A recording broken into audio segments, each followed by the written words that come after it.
Hello everyone. तो आज मैं बात करना चाहती हूँ, क्या आपके मन में कोई ऐसा चीज़ है that you are contemplating about whether to start और नॉट टू स्टार्ट, और बहुत सारे सवाल हैं आपके मन में उस चीज़ से रिलेटेड। लाइक अगर मैं स्टार्ट करूँगा तो उसका परिणाम क्या होगा, एंड रिज़ल्ट क्या होगा, अच्छे से कर पाएंगे कि नहीं कर पाएंगे, और लोग क्या कहेंगे, अगर मैं नहीं अच्छा किया तो कैसा उनका ओपिनियन रहेगा। तो I just want to tell you, maybe this is a sign for you कि स्टार्ट कर लो, start it even if it's messy, go ahead, start it. क्योंकि जब कोई चीज़ बन जाती है ना तो बहुत खूबसूरत होती है, but sometimes the start of it और the work in progress need not be as beautiful as the end result, but go ahead. Nobody can predict the end result, but अगर आप भगवान पे भरोसा रखते हैं, अगर आप अध्यात्म से जुड़े हैं, तो एक एडवाइस दूंगी, नहीं भी जुड़े हैं तो भी एडवाइस ले लो कि छोड़ दो उसके ऊपर। Surrender your self, surrender your work, surrender your self and just go ahead, करते बनो। क्या पता अगर नहीं भी अच्छा हुआ तो वो कुछ आपको सिखा के जाएगा आपके लाइफ में। एंड एक एडवाइस और है that do not bound yourself by some timeline कि इतने टाइम तक तो हो जाना चाहिए, इतने उम्र तक तो हो जाना चाहिए। Sometimes there are timelines that God has fixed, okay, and it will happen. Actually होगा तो उनके हिसाब से, बट हम जब पहले से ये सोच लेते कि अब तक होना चाहिए, तो what it does, it just creates pressure, and pressure लेने से you get stressed. And so my advice will be, please surrender to God and start. This is just your sign to just start off without thinking कि लोग क्या कहेंगे नहीं कहेंगे. So an introvert like me, if she's making content here on social media, I think you can also do something out of like whatever means you have, you can start off.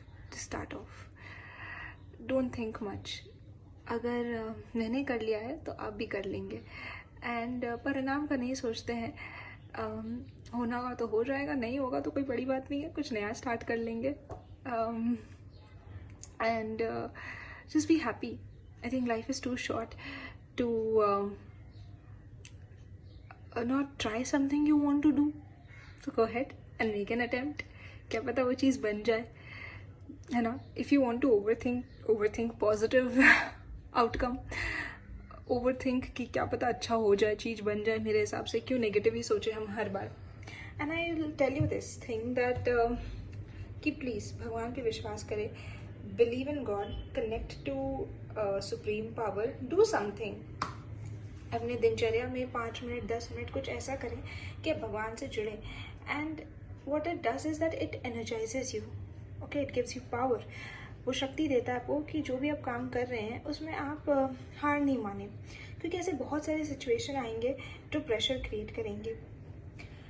And because of no power, जितना भी pressure होगा that pressure will lead to stress. But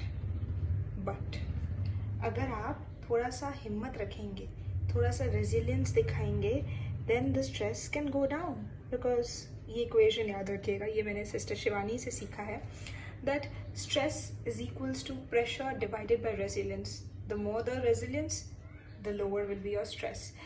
so yes, circumstances will come जहाँ पे pressure create होगा, but हमको भगवान पे विश्वास रखना और हमारे हाथ में जो है वो करते रहना है, एंड एंड रिजल्ट उनके ऊपर छोड़ देना है ना। और कहते हैं ना, जैसे ये चीज़ गीता में भी कही गई है कि एक श्लोक है गीता का, I think that is the only thing I know about Gita, कि कर्मण्यवाधिकारस्ते मा फलेषु कदाचन। तुम कर्म किए जाओ फल की चिंता करे बिना, और फल पे तुम्हारा अधिकार नहीं है, तुम्हारा अधिकार सिर्फ कर्म पर है। तो कर्म करते हैं और छोड़ देते हैं उनके ऊपर। जब उनके ऊपर पूरा भरोसा है ना, तो इस चीज़ का डर नहीं लगता कि क्या होगा नहीं होगा, यू नो जो होगा वो संभाल लेंगे।